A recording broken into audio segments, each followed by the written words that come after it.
Welcome back to Psychology on the Cross. There's been a bit of a longer break this time as I'm finishing the manuscript for a book on Jung and Christianity that is built on the conversations I had in the last years. In today's conversation, I will speak to Martin Liebscher from the Philemon Foundation. Martin is a research fellow at the German department and an honorary senior lecturer at the Center for the History of Psychological Disciplines at the University College of London. We discussed the recently published book, Jung on Ignatius of Loyola's Spiritual Exercises, the lectures that Jung delivered at the ETH in Zurich between June 1939 and November 1940.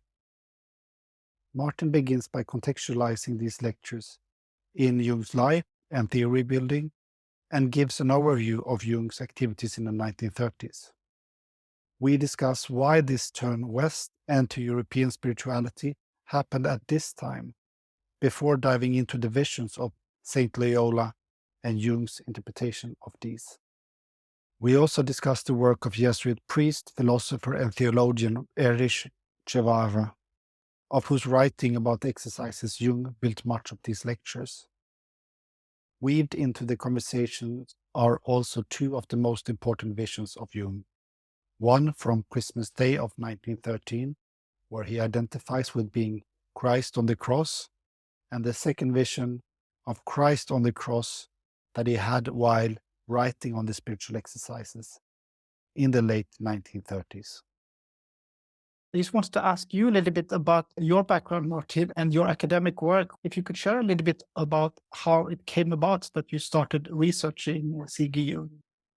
Yes, thank you very much. That goes back to my studies at the University of Vienna with the theologian and philosopher Jörg Salaquada, where I did my PhD on Nietzsche. Jörg Salaquada was a renowned Nietzsche expert, and coming from philosophy, I wanted to do my PhD thesis on Nietzsche and Schopenhauer, and ended up with a seminar on Nietzsche's Zarathustra that he held from 1934 to 1939. So that was my first interest, academic interest in Jung. From there, I went to London, where I continued my research. I had a particular interest at that time on the conceptual history of the unconscious, and worked together with colleagues in the area, amongst them Sono Shamdasani. And Sono and I, we had a common interest in history of analytical psychology, and my research on Jung was particularly focused on the 1930s. So, and at that time, he was looking for someone to do the correspondence between Erich Neumann and C.G. Jung. And of course, that was my interest, that was my area. And so that period when Neumann had to leave Germany and went to Zurich, and then trained with Jung and left for Tel Aviv. That was my interest, that was my area, that 1930s. So he asked me if I would be interested to edit the correspondence for the Philemon Foundation. So that's how I ended up with the Philemon. Following up from that, after 5 years I did on that project, partially for the Philemon, but I'm also a lecturer at the University of London and then later in University College London. Following up from that, I started to edit the lectures, the ETH lectures of Jung, of course, similar period again. So we talk from 1933 to 1941. But that is, of course, a project that is much larger than the correspondence between Neumann and Jung. So it was a project that was done in conjunction with Salzeder in Austria, Christopher Wagner, a colleague in Scotland, and Sono, of course. So Originally, we split the work up into two parts. Ernst Valzeder would do the first volumes, and I would then edit the volume on yoga and meditation, psychology of yoga and meditation, 38, 39, followed by Saint Ignatius and the spiritual exercises, 39, 30, 1914. Yeah, and together with Christopher Wagner, I have now finished the 1941 lectures on the alchemy and the volume that comes before that. But these three volumes, so the psychology of yoga and meditation, the spiritual exercises, and the final one, the final lecture series on alchemy, they can be read together. So we have all of them in the brackets of Jung's interest of the process of individuation. And he compares the psychological process of individuation and the practice of active imagination with Eastern meditative practices and traditions, with the exercises, with alchemy and Hermetic philosophy, and this kind of that have a certain kind of development from one level to spiritual development through the process of meditation, but then to the process of active imagination and the individuation process on the different levels that Jung was interested to familiarize his students with. And Jung in the 1930s, you having spent so much time with his theoretical works and what he really wrestled with and wrote on in that decade. The 1930s, it's quite charged politically and in Europe with National Socialism on the rise and leading up to the Second World War. I'm wondering, who is this Jung that we meet in the 30s? What can you say about him? You're going to go into the theoretical works, but I'm just sort of placing Jung. He's 55 plus in the beginning of that decade. Can you just share a little bit about how you see Jung in that time? Obviously, he was very active. Yeah, no, that was my very original interest in Jung. So the historical context in which the seminar on Nietzsche's Zarathustra is held. And I was interested to what extent the concepts that he's talking there in this seminar on a weekly basis and his theories undergo a certain kind of development that might be shaped by the personal as well as global development. So, and of course, Jung at that time, Hitler came to power in 1933 in Germany. Jung was at the time just coming from a trip to Palestine and the Mediterranean. He came back. He was informed that Schma had just resigned as the president of the Allgemeine Ärztlichen Gesellschaft für Psychotherapie because of the very prominent German group that was then affiliated with the National Socialist agenda. So the Jung, then the vice president, was asked to take over. Later on, he became the president of that. All of this is well known and documented. We know that in the first edition of the Zeitschrift that the society published, the German allegiance to National Socialism was printed in the general. It was only meant to be for the German edition, but it was then published, printed in the international edition with Jung's inaugural presentation. And that text, and that also was very unfortunate, to say the least, that at that time Jung also started to think about archetypes and racial differences, for which he was very heavily criticized by Gustav Bali in the Neue Zürcher Zeitung. And lots of people were tried to defend Jung, amongst others, Erich Neumann. So he was quite shocked to read what Jung said. Then, so this is the kind of political beginning of that period. He wrote then an article in 1936 on Wotan, well known, where he tried to give an explanation for the developments in Germany. So how archetypal theory can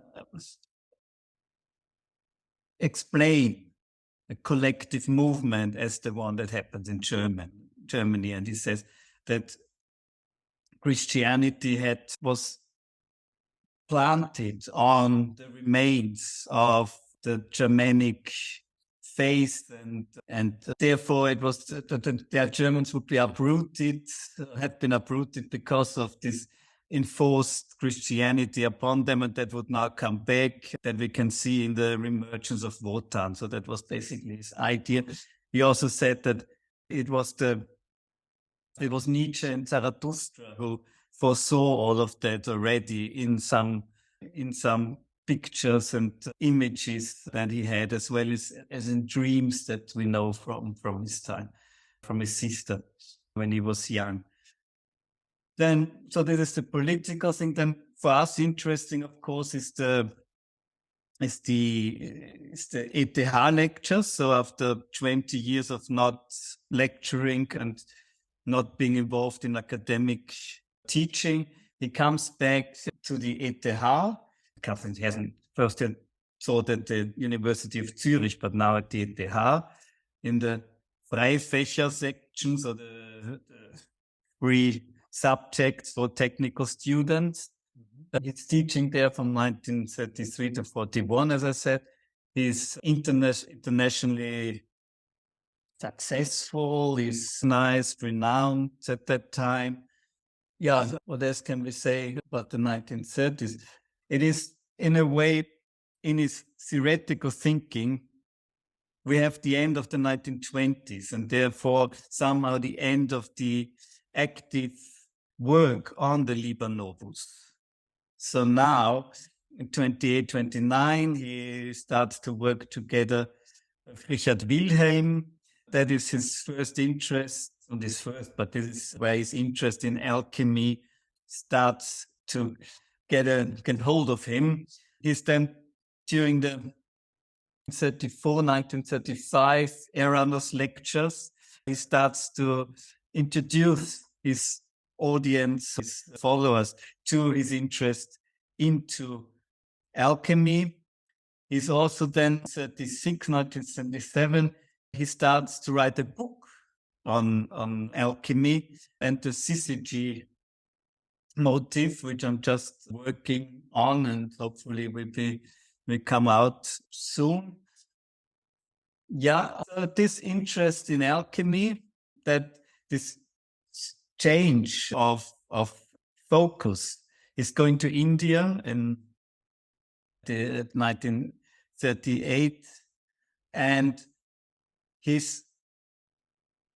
and he takes with him an alchemical text. So this is somehow the interesting moment where he goes to India for 3 months and is actually working the alchemical notebooks. So he's taking notes from alchemical texts while he's going through India.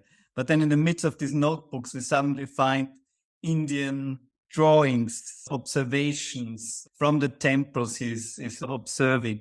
So there's this that we're talking about today, about Eastern and Western spirituality. There's this interest that we have seen in the lecture series from Eastern meditation to alchemy. And at the same time, we have the Aranos conferences from 1933 onwards, where the idea of the dialogue between Eastern and Western spirituality is central. And the idea came from Jung at the end of the day. So when you talk to Olga Feuerberg-Kaptein.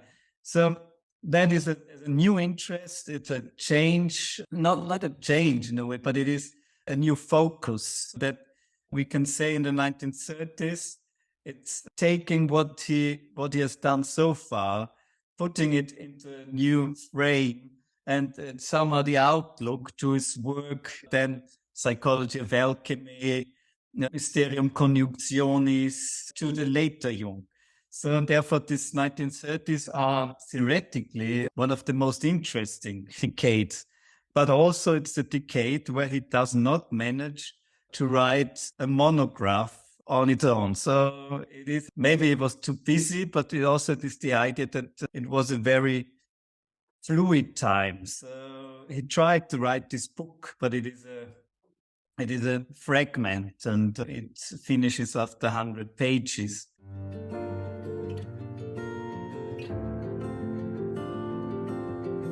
If we go into what I thought we would focus on today, a discussion on the lectures that Jung did at ETH from June 1939 to November 1940 on the spiritual exercises of Saint Ignatius of Loyola.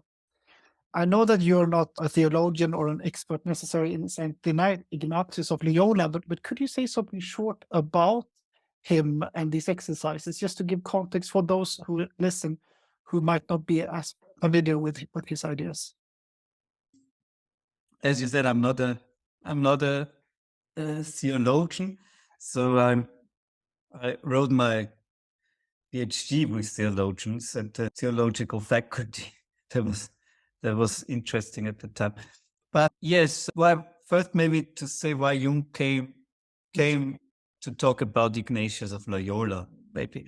As we said before, in the previous lecture series, he was interested into, if we can call it, Eastern meditation. He looked at the Yoga Sutra of Patanjali. He looked at the Amitayo Dhyana Sutra, the Buddhist text and Tantric text. And he says, oh, this is the Eastern meditation. And he says that the Eastern meditation, or the people meditating in the East, they somehow they don't focus on the external. So they can somehow just go internal and go away from the external world in the meditative process, because this is not discriminatory. Whereas in the Western mind always needs to focus on something, put something before others. So there's a kind of discrimination of objects. And he says the only form that can somehow compare to the Eastern meditation, the spiritual exercises of Ignatius of Loyola. Now, this is interesting because it gives us Meister Eckhart, he gives us the example of the Devotio Moderna, very important for him, Thomas A. Kempis, who also plays a role in the Black Books and in the Liber Novus. So, and as we know, St. Ignatius comes out of the Devotio Moderna. He's not part of it, but he's the priest in the monastery that was there before Ignatius came in Montserrat. He brought this from the north. He brought the ideas of the Devotio Moderna to Spain. And it is where Ignatius got in contact. The name was Cisneros. So that's where the idea of meditation comes in. But the difference that Jung makes between the meditation of the Devotio Moderna and the meditation of Ignatius of Loyola is the regime, the kind of structure, the way that Ignatius tries to provide a method that you follow, and you have to do this in that way. You have to do this in the 4 weeks, that you have to do it in a certain way. According to Jung, there's not a lot of space for individual development of the meditative and of and engaging with the materials in an individual way, which he sees with Cisne Rosa, with Thomas A. Kempis or others, where he says, oh, there's much more freedom. This has, of course, to do with Jung's preference of the mystical experience of God. That's why Meister Eckhart plays such an important role, and that he can't see in Ignatius. So Ignatius was a Basque nobleman born in around 1490 and 1491 and died in 1556. He was, while defending the city of Pamplona, he got injured, and during the process of recovery, he started to have a kind of an interest in Christian saints. He has a book about this, and he starts to feel a kind of spiritual need that continues with a series of visions that he has in the next part of his life. And these visions we know about in his semi-autobiography, Reminiscences. That how he bit by bit gets this kind of spiritual, how this spiritual conversation happens. And that is basically this kind of visions that he has. They are most interesting to Jung. That is what a lot of the seminar deals with. The lecture series is very interested into the biographical aspects of Ignatius' life. So and in particular, these visions. It's very interested in, and there's a very detailed analysis of the Anima Christi, a prayer that is usually said before the beginning of the exercises, but it is actually not an original part of the exercises. So that is something that Jung probably misunderstood when he read Erich Przywara, a theologian who wrote a book on the Ignatius, on the exercises, called 3 volumes, Deus Semper Maior. And the first part of the book, the first volume, the one Jung read, is heavily interested in the Anima Christi, and he follows that. So this is the second part, and then Jung looks in a detailed way at the first week of the exercises. The exercises usually have 4 weeks.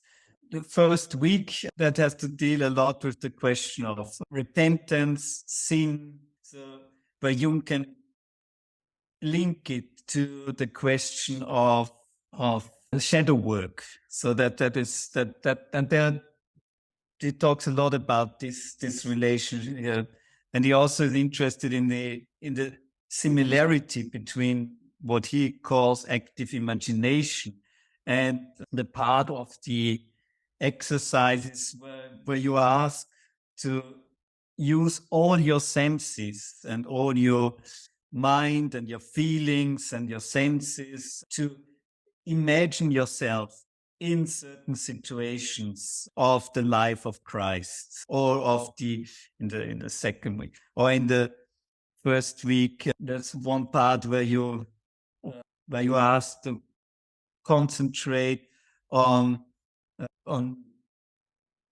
what happens to people if they condemn, if they don't repent. So Jung has a Jesuit manual, a Jesuit book from very early onwards, where with depictions of hell and sin and what have you.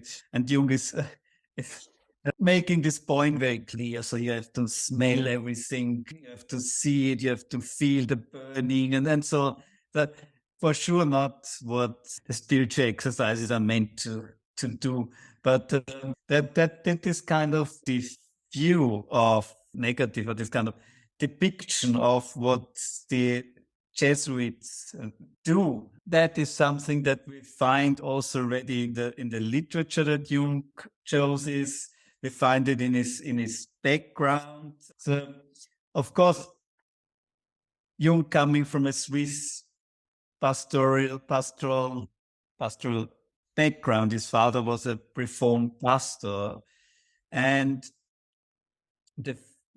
the idea of the Jesuits being the spearhead of the Counter-Reformation, the negativity that comes with that image, and then in the Kulturkampf in Germany, and where the Jesuits were not allowed to settle down in Germany, or in Switzerland also they were not allowed to congregate in Switzerland at the time when Jung was born and up to the 1930s and longer.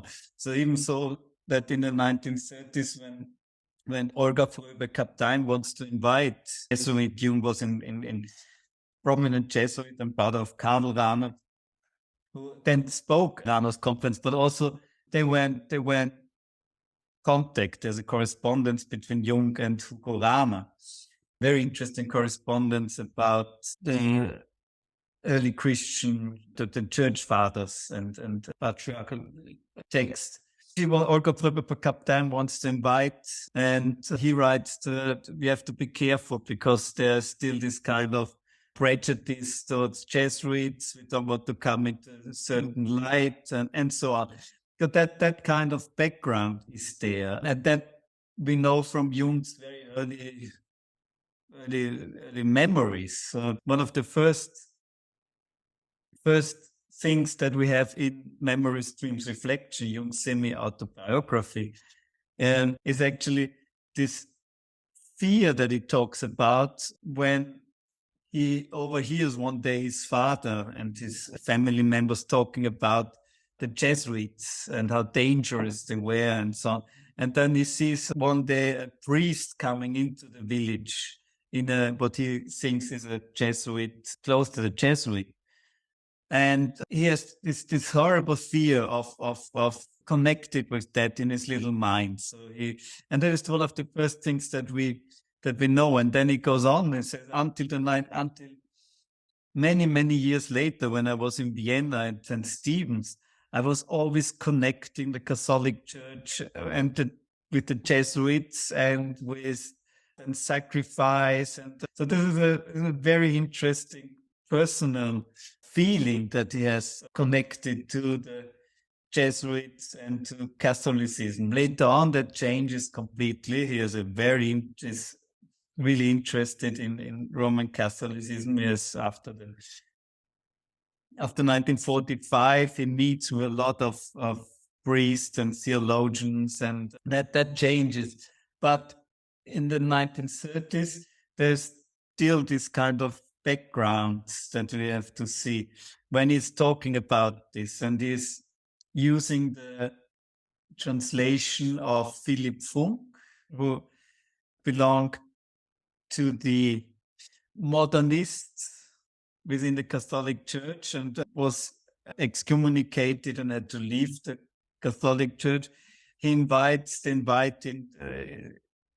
to Eranos Ernesto Bonaiuti, who wrote the Modernist Manifest and was also excommunicated.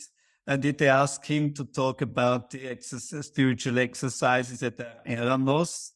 So this is somehow the text that he looks at, the people he surrounds himself with at that time. They had a certain kind of anti-Catholic agenda, if you so want, or at least in the ones that I mentioned. So there's a kind of negative image already presented towards Ignatius and the exercises that somehow reads through the lines when we look at these lectures of Jung. Yeah. And is this sudden shift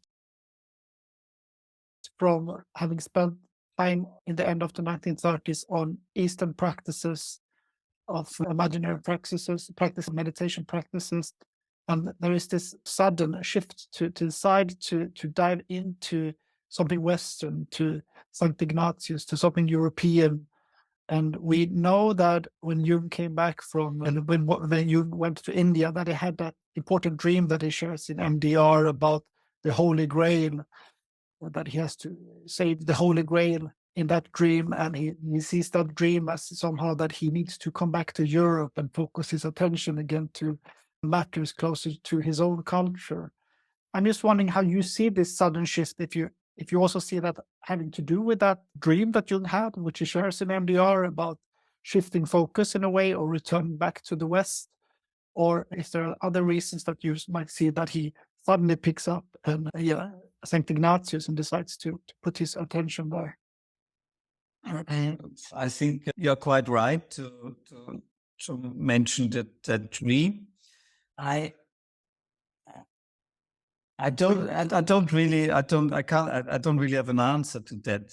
Maybe it has to do with the experiences that he had in India. So maybe there is this, as I said, in India, it seems to me that he's taking this text from Torneos with him, is looking at that during his time, is doing alchemical excerpts. At the same time, it's going into the Indian temples. And so that is a kind of interesting split, if you want. So there are two things that he's doing at the same time, and he tries to bring them together, I assume. But then there is one incident shortly before he gets ill, falls ill in Calcutta, when he's visiting temple dedicated to the worship of Kali, and he sees this blood sacrifices, and he sees he smells it, everything is red, he says, yes. And it somehow must have had such an impact that he almost breaks down there. So, and we know this from Father McCormick, who was there with him. And Jung somehow links that with the illness that he has the next day. He falls very ill. He thinks, and he sees there something. He sees there some kind of connected with evil. He said, "Yeah, there's pure evil that I saw in this red, in this." There was something that was highly disturbing for Jung in this.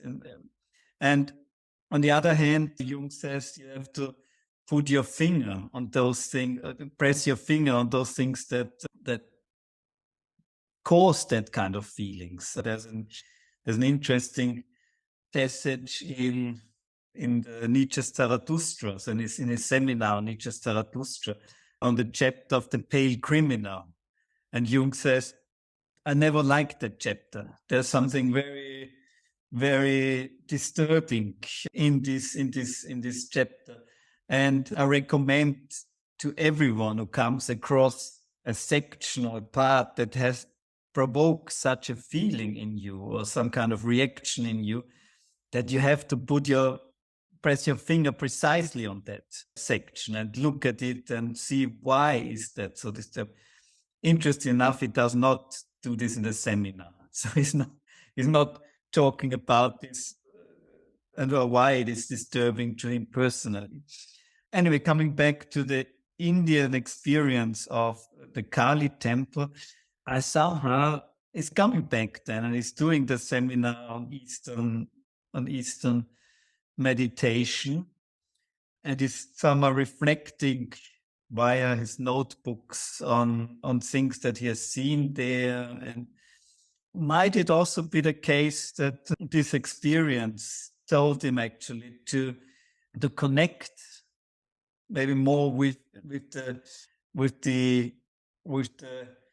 Western tradition that he was brought up. So we know also that a similar argument he made already before that, when he said yoga and the West, and he said, don't try to emulate or to practice the same way that Eastern practitioners of yoga do it because it's not your tradition. Stick to where you come from, and because here are your roots. No, that's what he's saying. No? A similar argument he makes when Richard Wilhelm dies, and I think he's completely wrong about this, but he says somehow, because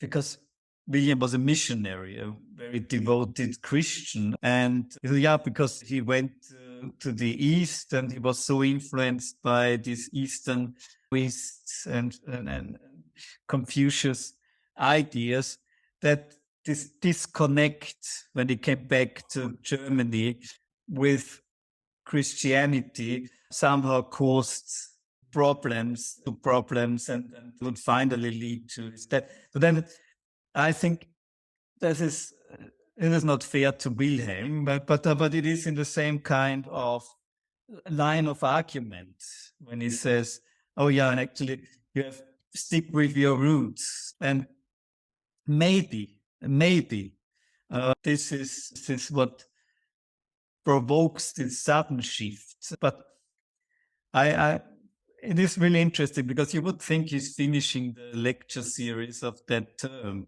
but it's very sudden that in the midst of June he said, no, so now we're jumping to the Western form of meditation and we start with Ignatius. So when he starts in 1933, he somehow wants to situate his lectures, he wants to give a kind of summary and an introduction to what he has done so far. So he situates that analytical psychology within the context of the history of psychology. That's the very first lecture series, which is most interesting. The next lectures, he gives an introduction typology. In his typology, he outlines the main concept of analytical psychology. All of this occupies him the first years. The lecture series later on, when he talks about the individuation process, seem to have a different quality. This is not a talk, it doesn't take a case study and explain certain methods of analytical psychology. No, he's very much in this domain of comparative studies. So that is something which Jung, since his personal experiences during the Black Book phase, his visions, so his experiences of the archetypes.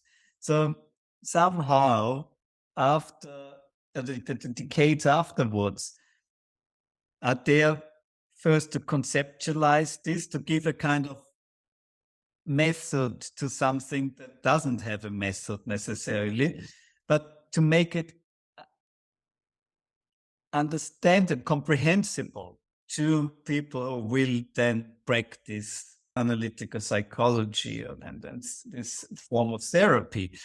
He also wants to show that this archetypes that he has experienced, of course, he needs to show that something that are not particular only of interest, or not particular to his culture and his context, but that is something that you can find in Eastern cultures, Eastern spirituality, as well as in Western spirituality, as well as in alchemy.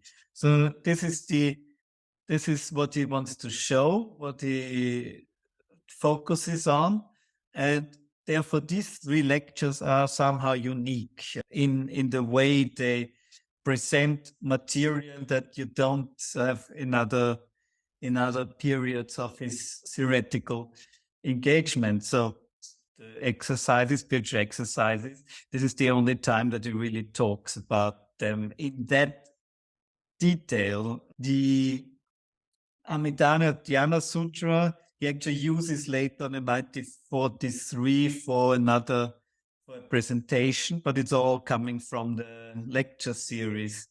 Text in that way, this is the most detailed as we have here as the Yoga Sutra. The alchemy material, that leads then to his later work. So that is then used at certain points, but it's a very useful tool, this lecture series, the final one, to start to understand where Jung comes from when he uses alchemy and what his interest in alchemy. Mm. Mm.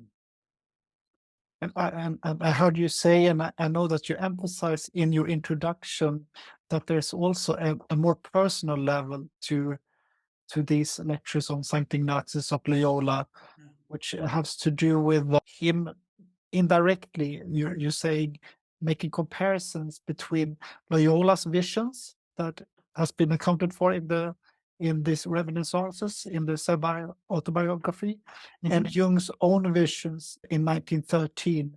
And specifically, you talk about Jung's active imagination or vision of being crucified or being on the cross and meeting Salome. Carl Gustav Jung, December 25th, 1913. I see the cross and Christ on it in his last hour and torment.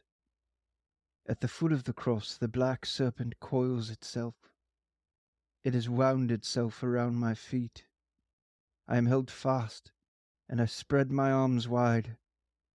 Salome draws near.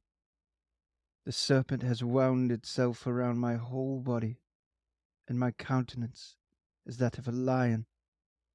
Salome says, Mary was the mother of Christ. Do you understand? I see that a terrible and incomprehensible power forces me to imitate the Lord in his final torment. But how can I presume to call Mary my mother? You are Christ, Salome says. I stand with outstretched arms like someone crucified, my body taut and horribly entwined by the serpent. You, Salome, say that I am Christ? It is as if I stood alone on a high mountain with stiff, outstretched arms. The serpent squeezes my body in its terrible coils, and the blood streams from my body, spilling down the mountainside. Salome bends down to my feet and wraps her black hair round them. She lies thus for a long time. Then she cries, I see the light! Truly, she sees, her eyes are open. The serpent falls from my body and lies languidly on the ground. I stride over it and kneel at the feet of the prophet, whose form shines like a flame. I mentioned before Ignatius and the visions that he experienced, and there's a series of visions where Ignatius sees the cross, and somehow above the cross there's some kind of entity, and every time he sees that, he feels good. He feels as if he thinks that this thought, that this vision is wonderful, and so on. And that eyes, but this series of visions continues, and one day this entity reveals itself as a serpent. And for Ignatius, it's quite clear that this was the devil. This was the other side. And it is said that later on he always had a stick with him. So once this serpent would appear, he would just chase it away. But for Jung, of course, the idea of the serpent on the cross is something that he's very interested in. So that is something that he has in his own vision, as you said, experienced when tells him that he is Christ, that he is actually crucified on the cross, and the serpent coils around the cross. Of course, there are other traditions, and from the Mitras cults, and there's also a cross, and there's the serpent around the cross. It's not only Christianity that Ignatius who has this kind of idea. But what's interesting here is also that the main research literature, I mentioned it before, that he uses is the first volume of Deus Semper Maior of Erich Przywara. And it's an interesting book. So Przywara was this Jesuit theologian. He presented the idea of the analogia entis. And he is the kind of main representative of that theory in the 20th century.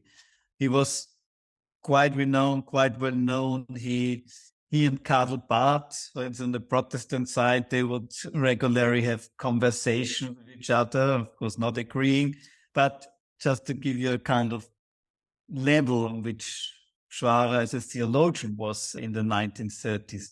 Unfortunately, one can also say that he was a victim of the National Socialism and the way he was treated in the 1930s. He never really, in Germany, he never really recovered well, it is said.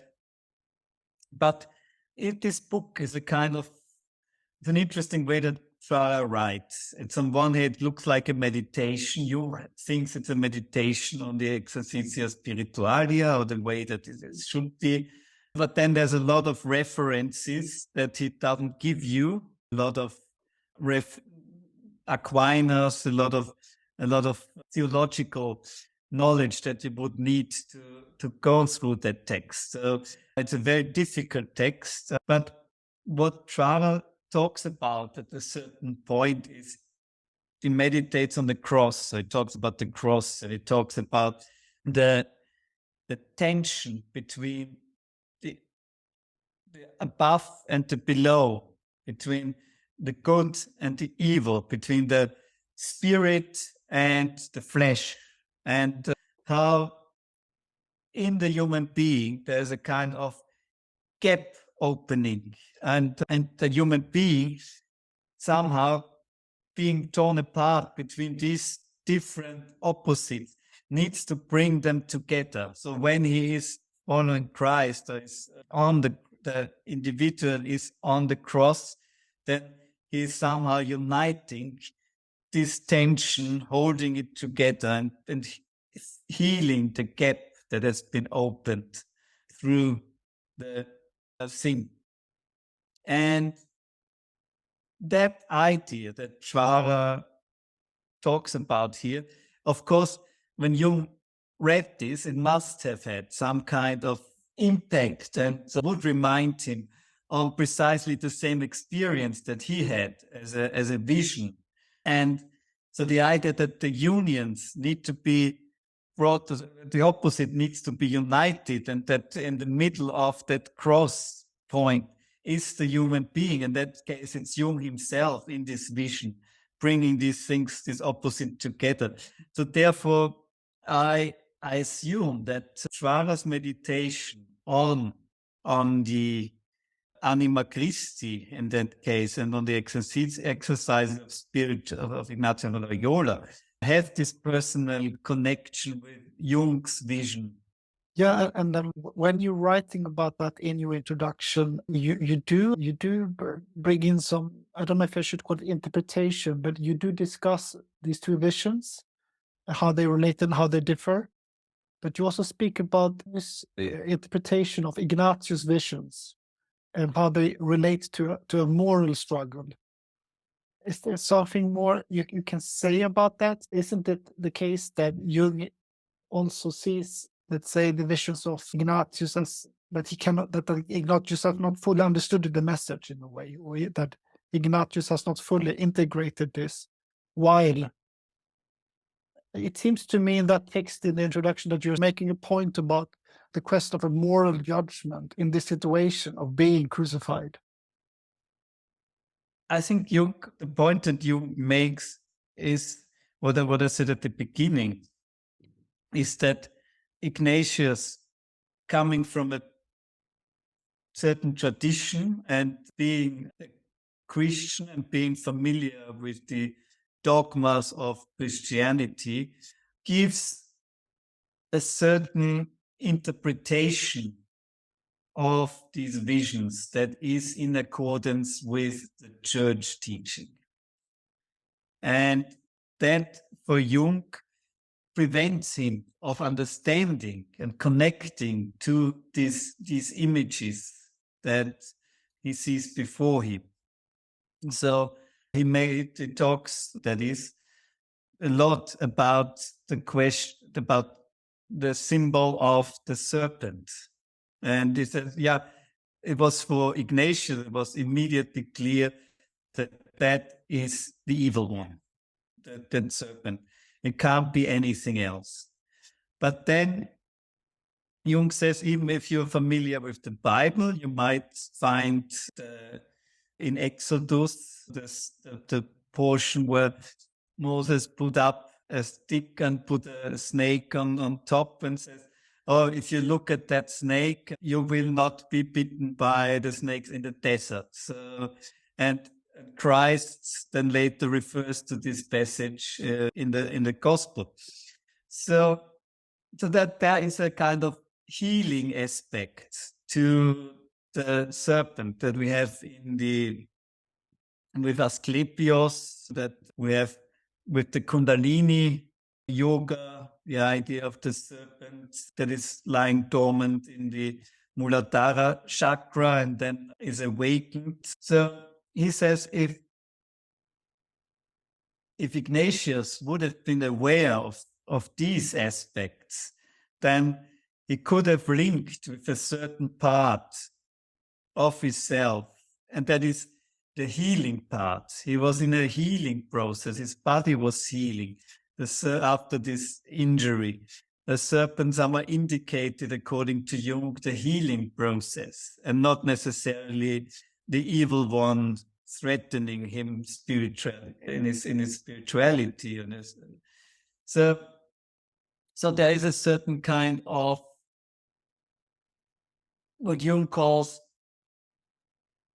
prejudiced view, because he's following always the dogmas of the church.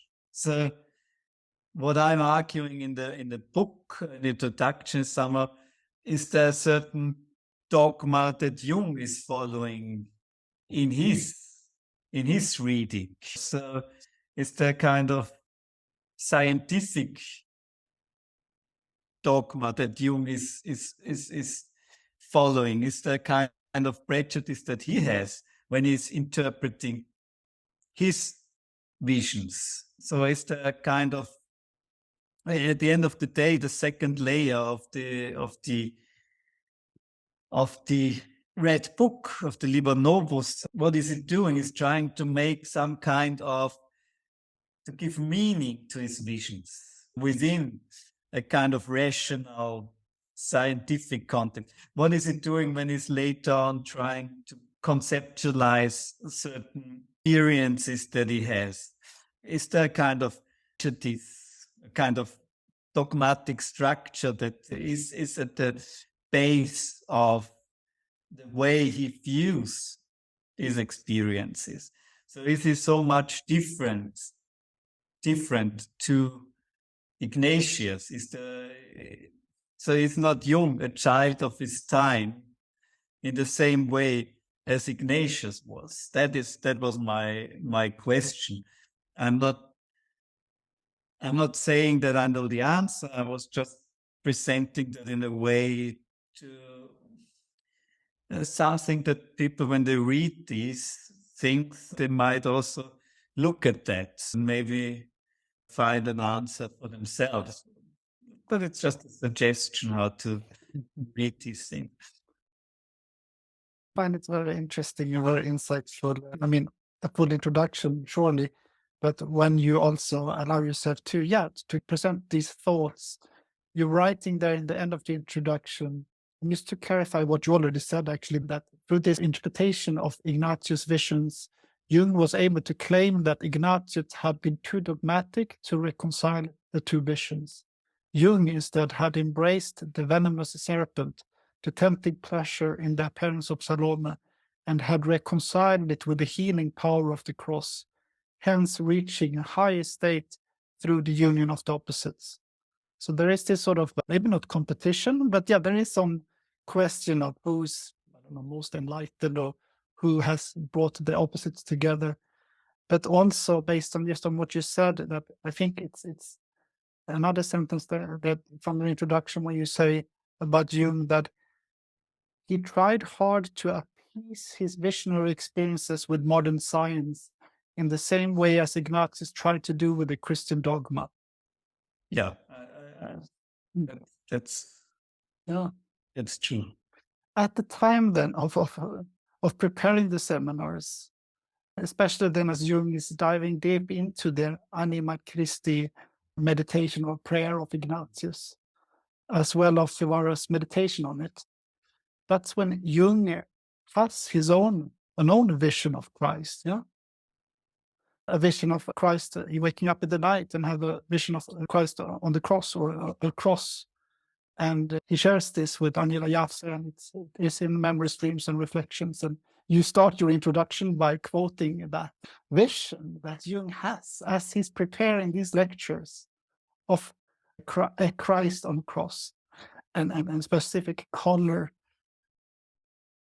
C.G. Jung, 27th June, 1957. When I was engrossed with psychology and alchemy, no, to be more precise, it was when I was giving the seminar on Ignatius of Loyola. Once, in the night, I had a vision of Christ.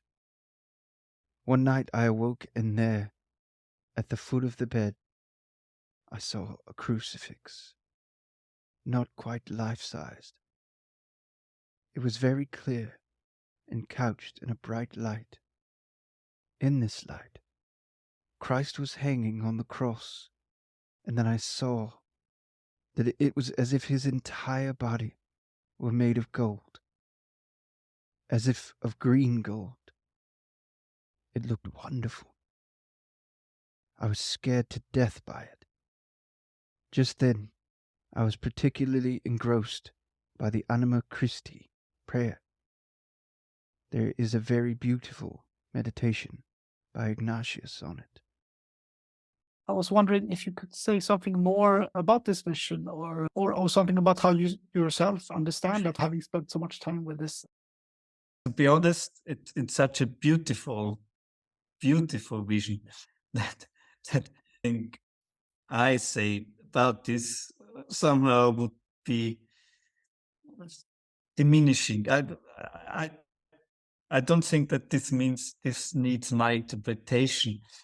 It was just, therefore we also decided to put it at the beginning of the introduction, so very prominent in the book, and to open up with that. But as you will notice, I'm not then following this up with an interpretation of it. So it is very speculative, and somehow diminishing the wonderful expression that is of this vision. So therefore, I think I let it to you and the listeners to interpret this, or to let it work. Then it just tells you how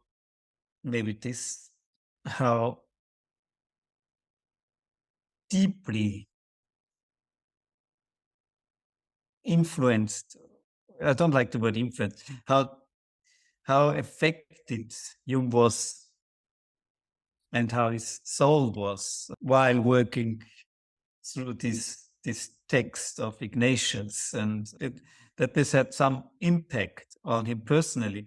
And I think it goes back to what we said before about bringing things together, uniting the opposite, somehow going back to these experiences that he had, his own visions, and how they are reflected again in Ignatius and the interpretation of Przywara. And so it was something deeply personal here. There was something working. That's maybe what one can say, much more so than when he talks in the first lectures about the diagnostic association studies.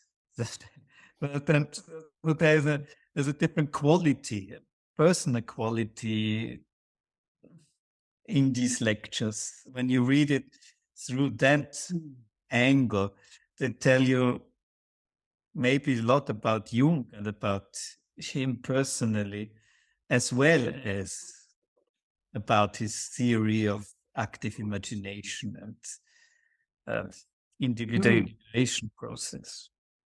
Right, yes. And I mean, and Jung is not he's not concerned about giving his own interpretation of this vision. He has his own, he shares his interpretation in memory, dreams, reflection. I think I brought it up here. He says that if I hadn't been so struck by the greenish gold, I would have been tempted to assume that something essential was missing from my Christian view. In other words, that my traditional Christ image was somehow inadequate, and I still had to catch up with part of the Christian development. And I mean, what strikes me is just the fear, also the beauty, but also the fear that Jung experiencing, if not terror. It's not only a vision of beauty; his emotional response is fear.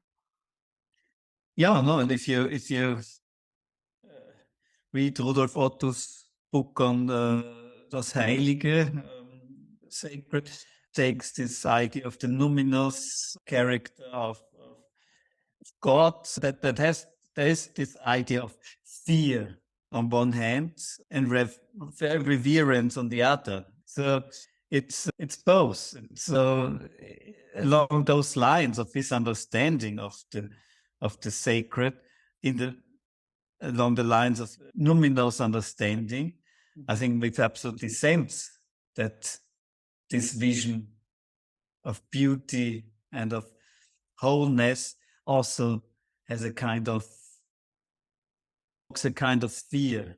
I think it's the word fear maybe is not the right expression. In the German translation of the Bible, the Luther translation, you have always this idea of the Furcht for God, no? But the connotation of that is very often respect, much more so than a kind of existential fear. Yeah. And I mean, Jung has no fear when it comes to interpreting others' visions or like Ignatius' visions. He's making statements of something very private and personal. And I think in your introduction, you're holding these experiences and in such a respectful way. Again, you're as an editor, it's really a beautiful introduction, and it still works in me. But you also allow yourself to make some statements that I find interesting. Maybe you call them speculative, but I find it interesting. You say, for example, in the introduction that after Jung's scrutinies, after Jung written scrutinies in the Red Book, you say that what has also become clear at this stage is that Jung's reuniting God is not the Christian God Przywara is talking about in Deus Semper Mari. Yeah. But if you think about his experience of apraxis and the God that encapsulates the good and the evil, that brings together the evil and the summum bonum. And we have this whole debate with Victor White in the later years about money and the question of what is evil. And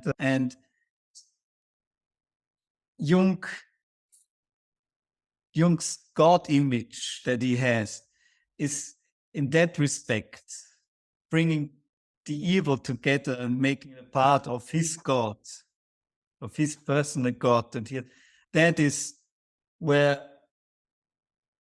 I wanted to say he diverts from a Christian view of God, and there it becomes much more. There's Gnostic in a lot of ways. In his vision of 1917, when he was at the military service in the Swiss Alps, that Farnes comes up as the kind of counterbalance to Praxis. So then it gets even wider, the whole cosmological idea, spiritual idea of Jung. So here, the union of the opposites is understood in a different way than when Przywara talks about holding the tension of the cross and suffering like Christ by being at the crossroads between good and evil and spiritual and carnal. So that somehow it's a different context. It's a different way to understand